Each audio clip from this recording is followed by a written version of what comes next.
দর্শকদের শুভেচ্ছা দিয়ে শুরু করছে আজকের টিবিএস ইনসাইট। প্রিয় দর্শক, ছাত্র আন্দোলন এবং আন্দোলন পরবর্তী নানান ঘটনা প্রবাহের কারণে বাংলাদেশের প্রধান রপ্তানি পণ্য তৈরি পোশাকের যে ক্রেতা আছেন, বিদেশি ক্রেতা প্রতিষ্ঠানগুলো, তারা মালিকদের সঙ্গে আলোচনায় তাদের উদ্বেগ প্রকাশ করেছেন। তাদের উদ্বেগের মূল কারণ হচ্ছে সাম্প্রতিক যে ইন্টারনেট একটা লম্বা সময়ের জন্য বন্ধ হয়ে যাওয়া এবং বন্দরে আমদানি রপ্তানি কার্যক্রম কিছু সময়ের জন্য স্থগিত থাকা। এই বিষয়টি নিয়ে বিজনেস স্ট্যান্ডার্ডের আজকের প্রতিবেদনটি প্রকাশ হয়েছে। প্রতিবেদনটি করেছেন বিজনেস স্ট্যান্ডার্ডের বিশেষ প্রতিনিধি জনাব জসিমউদ্দিন। আমরা স্টুডিওতে আজকে তার কাছ থেকে বিষয় আরও বিস্তারিত শুনবো। জসিম ভাই, আপনাকে স্বাগত আমাদের স্টুডিওতে। গতকালকে বিজিএমই এর সঙ্গে, অর্থাৎ পোশাক মালিকদের যে সংগঠন বিজিএম এর সঙ্গে বেশ কিছু ক্রেতা প্রতিষ্ঠানের প্রতিনিধিরা বৈঠক করেছেন এবং তারা উদ্বেগের কথা আমরা জেনেছি। এই বিষয়ে আপনি একটু আমাদের দর্শকদের উদ্দেশ্যে ধারণা দিন একটু। ধন্যবাদ। আপনি যেমনটা বলছিলেন যে মূলত হলো যখন এই আনরেস্টটা শুরু হয়, স্টুডেন্ট প্রোটেস্টের কারণে কারখানা বন্ধ হয়ে যায়। আপনি জানেন যে কোনো কোনো কারখানা বৃহস্পতিবার দিন খানিকটা, মানে বৃহস্পতিবার বলতে এই গত বৃহস্পতিবারের আগের বৃহস্পতিবার খানিকটা চললেও পরে বন্ধ হয়ে গেছে। এরপরে শুক্রবার এমনিতে স্বাভাবিক সরকারি ছুটির দিন, কারো যদি কাজের চাপ থাকে তারা শুক্রবারে কারখানা চালাতো, কিন্তু ওই দিন শুক্রবার বন্ধ। এরপরে আপনি জানেন বৃহস্পতিবার রাতেই ইন্টারনেটের একটু ডিসরাপশন শুরু হয়ে যায়। মানে মোটামুটি বলা যায় যে একেবারে বুধবারে শুরু হয়েছিল, বৃহস্পতিবার থেকে একেবারে ইন্টারনেট আউটেজ হয়ে যায়, যার কারণে রফতানি কার্যক্রম বন্ধ হয়ে যায়। বন্দরের কোনো পণ্য খালাস কিংবা এক্সপোর্ট কোনোটাই হয়নি। সবকিছু মিলে এক ধরনের স্থবিরতা আসে। তখন বৈশ্বিক যে গ্লোবাল অফিসগুলি, বিভিন্ন ক্রেতা প্রতিষ্ঠান আছে, তারা তাদের লোকাল প্রতিনিধিদের সাথে কোনোভাবে যোগাযোগ করতে পারছে না। আমরা যতটুকু জেনেছি, দু একটা অফিস তাদের এই দেশীয়, মানে তাদের যে এই দেশে তাদের মিশন আছে, মিশনের মাধ্যমে তাদের প্রতিনিধিদের সাথে কথা বলছে, কারণ আইএসডি কলও তাদের তখন সমস্যা হচ্ছিল। এতে তারা অনেকে উদ্বিগ্ন হয়। পরবর্তীতে যখন কারখানা খোলে, মানে সরকার যেহেতু লিমিটেড আকারে ইন্টারনেট পুনর্বহাল করে সংযোগটা, তখন তারা যোগাযোগ করে। এরপরে আশা করছিল যে তাদের এইটা দিয়ে তারা রিকভার করতে পারবে। কিন্তু আমরা যখন কালকে বিজিএম এর সাথে এই আলোচনা শেষে আমরা দু একজনের সাথে কথা বলি, তখন তারা যেটা জানালেন, এরপরে এখানে কতজন বিদেশি ক্রেতা ছিল কালকের আলোচনায়? এখানে একটা ইন্টারেস্টিং বিষয় হলো, বাংলাদেশ থেকে যদি আপনি বলেন যে কত ক্রেতা প্রতিষ্ঠান পণ্য কিনে, এটা কয়েক শতাধিক, কিন্তু বাংলাদেশে কান্ট্রি ম্যানেজার হিসেবে দায়িত্ব পালন করেন এই সংখ্যাটা 50-এর বেশি বিভিন্ন ব্র্যান্ডের। দুঃখজনক হলো কালকের বৈঠকে মাত্র 3টা ক্রেতা প্রতিষ্ঠান এসেছে। পরে আমরা যারা আসে না এরকম দু একজন ক্রেতা প্রতিষ্ঠানের এদেশীয় প্রতিনিধিদের সাথে যোগাযোগ করে তারা যেটা জানালেন, কালকে দুপুরে তাদের এদেশীয় ক্রেতা প্রতিনিধিদের একটা সোশ্যাল মিডিয়া গ্রুপ আছে, একটা ক্লোজ গ্রুপ, তাদের ওইখানে জানানো হয়েছে দুপুরে উত্তরাতে বিএনএস এর সামনে বিক্ষোভ হচ্ছে। এই খবরে তারা অনেকেই তাদের সিদ্ধান্ত পরিবর্তন করে। তো আমরা দেখলাম ওই মিটিং শুধু H&M, মার্কস এন্ড স্পেন্সার এবং বেস্টসেলার, এই 3টা প্রতিনিধি দলের সদস্যরা ছিল। এটা বাংলাদেশের অন্যতম বৃহৎ, হ্যাঁ অন্যতম। আপনি H&M কে বলতে পারেন বাংলাদেশের রপ্তানির প্রায় 10% H&M নেয়। মার্কস এন্ড স্পেন্সার এবং বেস্টসেলার তারাও ধরেন H&M এর, দুজন মিলে H&M এর সমান হতেও পারে বা কাছাকাছি যেতে পারে, এরকম আর কি।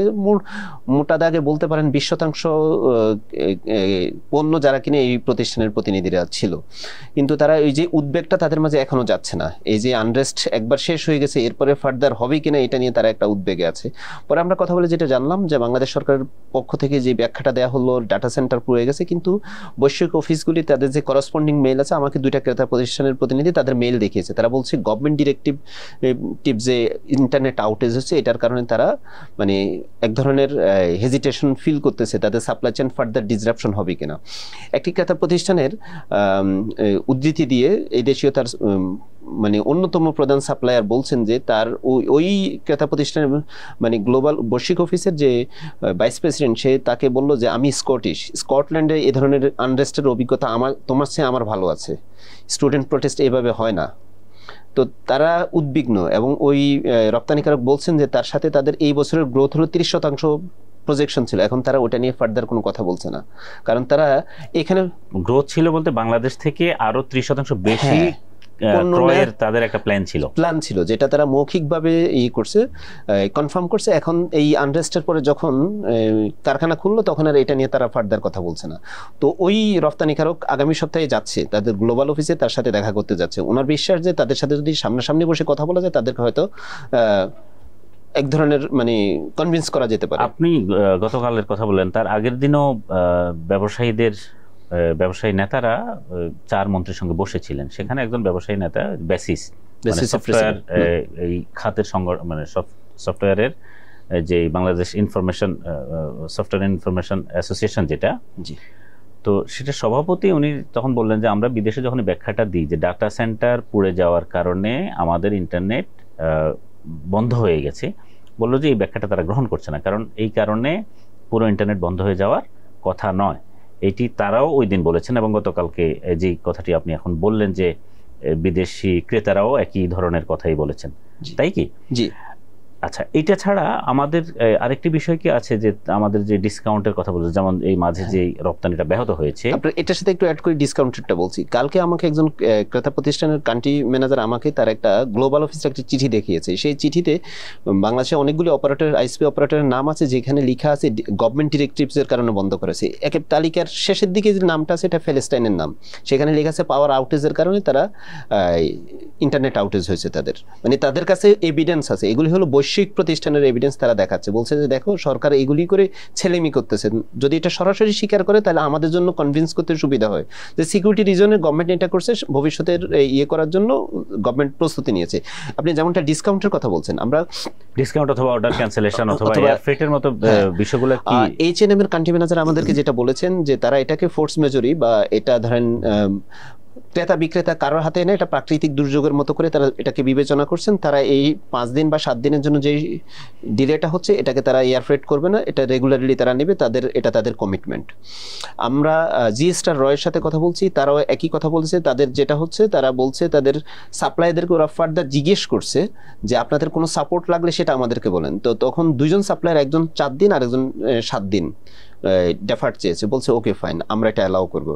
মানে তারা উল্টো সাপ্লায়ারদেরকে জিজ্ঞেস করতেছে তোমাদের আর কোনো সাপোর্ট লাগবে কিনা আমাদেরকে বলো। তো এটা হলো মোটা দাগে দুইটা ক্রেতা প্রতিষ্ঠানের সাথে আমরা কথা বলেছি। আমরা কারখানার সাথে, অনেকগুলি কারখানার সাথে কথা বলছি। আমরা যেমন ওই দিন আমরা লিখেছি মাস্কো গ্রুপের একজন মার্চেন্ডাইজিং এর একজন সিনিয়র ম্যানেজারের সাথে কথা বলছি, তিনি 18টা ব্র্যান্ডের সাথে কাজ করেন। 17টা ব্র্যান্ডে ওনাকে বলছে তারা ডিসকাউন্ট বা কোনো ধরনের ক্যান্সেলেশন, কোনো ধরনের ক্ষতির জরিমানা ইম্পোজ করবে না। সাপ্লায়ার কোনো ক্ষতি হোক আর্থিক, সেটা তারা কোনো ধরনের ক্ষতি হোক তারা এটা করবে না, কোনো ধরনের জরিমানা ইম্পোজ করবে না। একজন শুধু বলছে তুমি চেষ্টা করো যে আমাকে অন টাইম যেন দিতে পারো। তো এটা মোটামুটি অনেক ক্রেতা প্রতিষ্ঠানে ইয়ে করছে। কিন্তু আমরা আরেকটা ইউএস এর একটা বড় ক্রেতা প্রতিষ্ঠানে জানি যে তাদের হলো আগামী 29 তারিখ ওই সাপ্লায়ার প্রতিষ্ঠানের কাছ থেকে আপনার প্রায় 1,85,000 পিস পণ্য নেওয়ার কথা। তো এটা ওই 29 তারিখের মধ্যে, মানে 29 তারিখ মানে আজকের মধ্যে, আজকে 30 তারিখ, সরি গতকালের মধ্যে তার এটা ইয়ে করার কথা ছিল। এটা তার পক্ষে সম্ভব না বলে উনি জানিয়েছেন, বাট এটা তাকে এয়ারফ্রেট করতে হবে এবং এটার বিনিময়ে তার কাছে 15% ডিসকাউন্ট চেয়েছে ওই ক্রেতা প্রতিষ্ঠান। বলছে এয়ারফ্রেটের কস্ট আমরা দিব। রপ্তানিকারক লোকসানের মুখে পড়ে গেলেন। আসলে এটা খুব গুরুত্বপূর্ণ বিষয়, বিশেষ করে এখন হয়তো অনেকেই হয়তো ডিসকাউন্ট দিতে হয়তো বাধ্য করবে না বা অর্ডার ক্যান্সেল করছে না, মানে যেটা হয়ে গেছে, বা এই ক্ষেত্রে কিছু ছাড় দেবে। কিন্তু আমি নিজেও গতকালকে একজন উদ্যোক্তার সঙ্গে কথা বলেছি, বাংলাদেশের শীর্ষস্থানীয় রপ্তানিকারক। উনি বললেন যে আসলে এখন আপনি যে কথাটা একটু আগেই বললেন যে অর্ডারটা সম্ভাব্য অর্ডার আমাদের সামনে আসতো, সেই জায়গায় তারা এখন একটু সতর্ক হয়ে গেছে। হয়তো এখান থেকে কিছু অর্ডার বাংলাদেশ থেকে তারা সরিয়ে নিতেও পারে, এবং সরিয়ে নিলে সেক্ষেত্রে ঘোষণা দিয়ে নেয় না। তারা বলে যে আমার এখন চাহিদা কম বা এরকম কিছু, অন্য দেশে হয়তো এসব কারণে অর্ডার নিয়ে যেতে পারে। তো আপনাকে ধন্যবাদ আমাদের এই আলোচনায় যুক্ত হবার জন্য। প্রিয় দর্শক, আমাদের এই আলোচনা যদি ভালো লাগে তাহলে লাইক, কমেন্ট, শেয়ার করবেন। টিবিএস এর সঙ্গে থাকুন। আপনাদের ধন্যবাদ।